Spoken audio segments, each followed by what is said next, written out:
The Tao of Self-Confidence, episode 559. Welcome to the Tao of Self-Confidence, where I share stories of amazing women who have discovered their inner journey to self-confidence. Visit our website at thetaoofselfconfidence.com. Your inner journey to self-confidence awaits. Well, hello friend. Welcome to the Tao of Self-Confidence, where I share stories of amazing women who have discovered their inner journey to self-confidence. I'm your host today, Sheena Yap-Chan, and today I have an amazing lady on the show today. She is an educator and an entrepreneur, and I'm really excited to have her on and share her story with us today on self-confidence. So without further ado, I'm going to introduce you to Zhang. How are you today? Maybe you can fill in a little bit more about yourself to our listeners.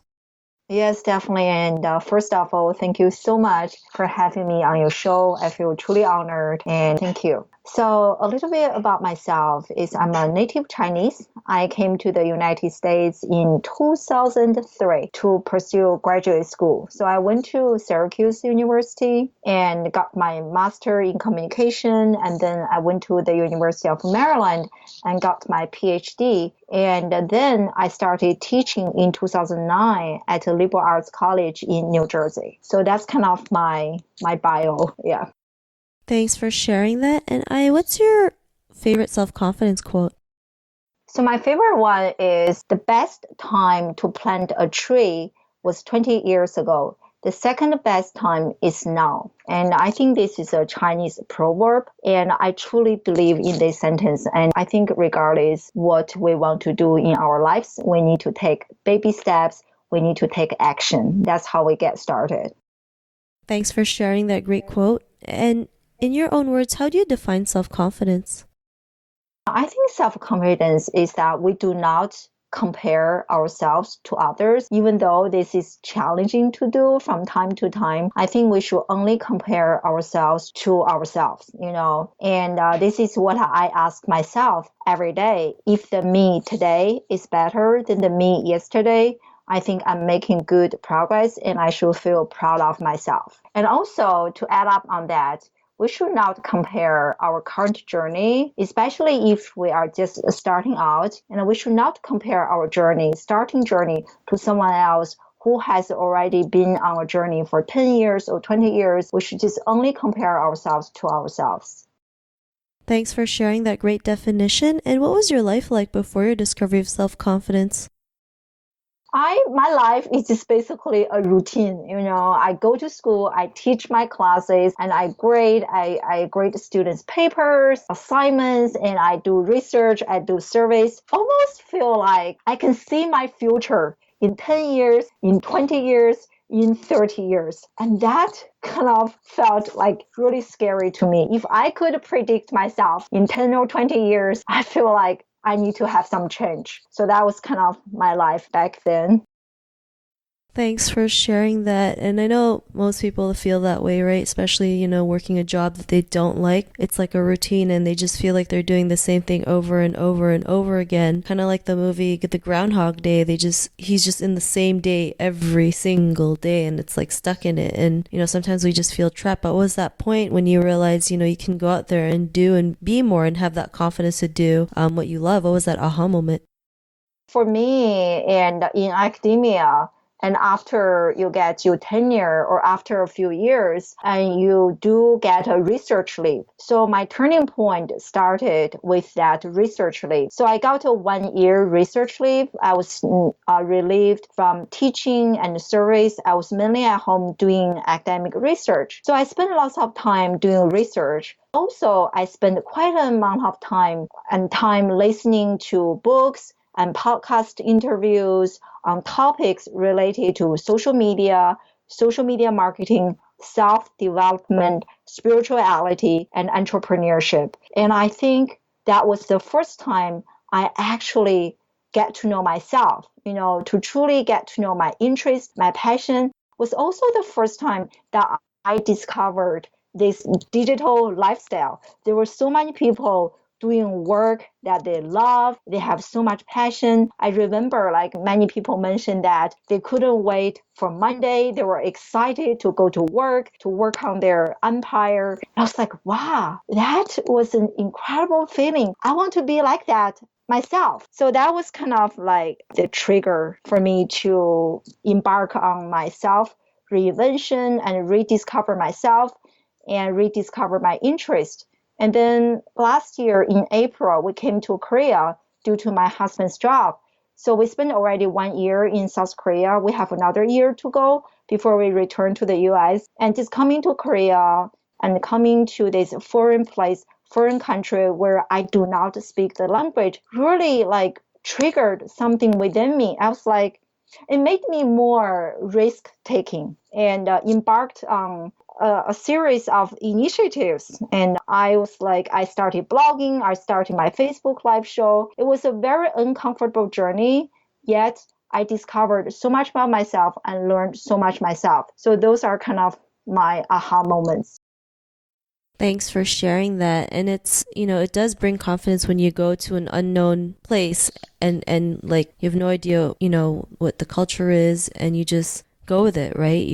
Exactly. Because like, yeah, nothing made sense. I was like, yeah, because already nothing made sense to me. And I just didn't care as much as I used to when you were in that familiar environment. You care so much about what other people think about you or say about you. But in Korea, nobody knew me. I didn't care. Yes, exactly. Yeah, and then you're just free to be yourself and like you mentioned, like discover who you truly are. And because of that, what's your life been like now?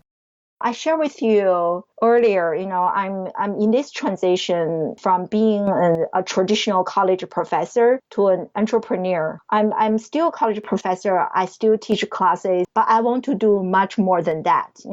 So far within a year, I added quite a few titles to my LinkedIn bio. I included a blogger. I'm actually a top writer in social media, Medium, which is my favorite platform to blog. You can actually also make money from blogging on Medium. I actually got my first paycheck. Not much money, but it felt so amazing. And so blogger, I also added a live streamer and also speaker. And I did quite a few speaking gigs since I got to Korea. Also consultant. And every day, and I'm just excited to work. I call myself a content creator and also an educator. I produce content knowing that my content is going to change or impact some people's lives. That makes me feel very excited. And I'm actually excited for Monday for the first time ever in my life. And I'm working with another dear friend, and we are doing our first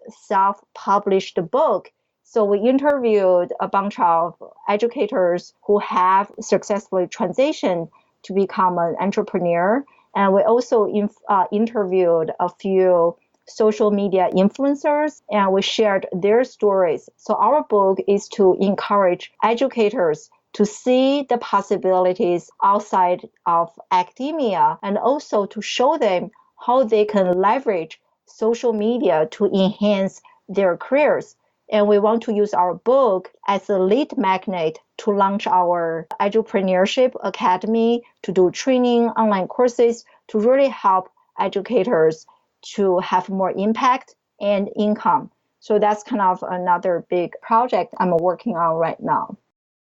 Awesome. Well, thanks for sharing that and congrats. That's a great project that you're creating. So can't wait to see that. And, to the woman who's listening to your episode, she may be in her own journey to self-confidence. What'd be that one tip you would give to her? Take action, take action. Even though you just feel like, oh, this action seems so trivial, I don't want to take that action. Take the action. For me, last year, I knew I wanted more in life, but I had no idea what my service was, what my voice was, who was my audience. I had no idea. The only thing I knew was that I wanted more in life. And what really helps me gain clarity was taking action. I shared with you, I started blogging, I started my live show, and I became a lot more intentional with how I spend time on social media, the content I produce. All the actions I took slowly but surely helps me not only gain confidence, but also clarity on my message, on my audience, And my service, I just shared on my Facebook. It took me almost 1 year to become really confident in who I am, my message, and my service. And without the baby steps I took, I wouldn't get to where I am today. So that's my number one tip, take action. And also, as you take actions, you are going to find maybe even just one person who was going to resonate with your message. That person is going to be in your community. It's important that you have a small, supportive group of people who can support you when you feel like, oh my God, I felt like crap. And you need that support from a small group of people who can support you in your sadness and who can also rejoice with you in your joy and happiness and success. Thanks for sharing those great tips. And I love how you mentioned taking action, it doesn't have to be something huge. It can just be baby steps. And I think, when we start with baby steps and the more we do it, that's how we can build confidence and create big results. So thanks for sharing that. And if our listeners wanted to get to know a little bit more about you and what you do or check out some of your work, is there any links or social media profiles we can connect with? Oh, yes, definitely. And so thank you for sharing that. People can follow me everywhere: Twitter, Snapchat, Instagram, Facebook, LinkedIn, with my name, Addyson-Zhang. I'm the same name every single place. You can also email me with my email address, aiaddysonzhang@gmail.com. Thanks for sharing that. And to our listeners, if you want to connect with Ai, you can also head on over to the taoofselfconfidence.com and search for Ai's name. Her show notes will pop up along with everything else that we talked about. And I really want to thank Ai today for taking the time to share her story and tips with us on self-confidence. So thank you so much. Oh, you're so welcome. Thank you so much for having me. Not a problem. It was really great having you on the show. And to our listeners, be on the lookout for another new episode of another amazing woman's journey to self-confidence. And we'll talk to you soon. Bye for now. Thank you for tuning in to another amazing episode of the Tao of Self-Confidence. Please subscribe to the show on Apple Podcasts or Spotify to get your daily boost of confidence.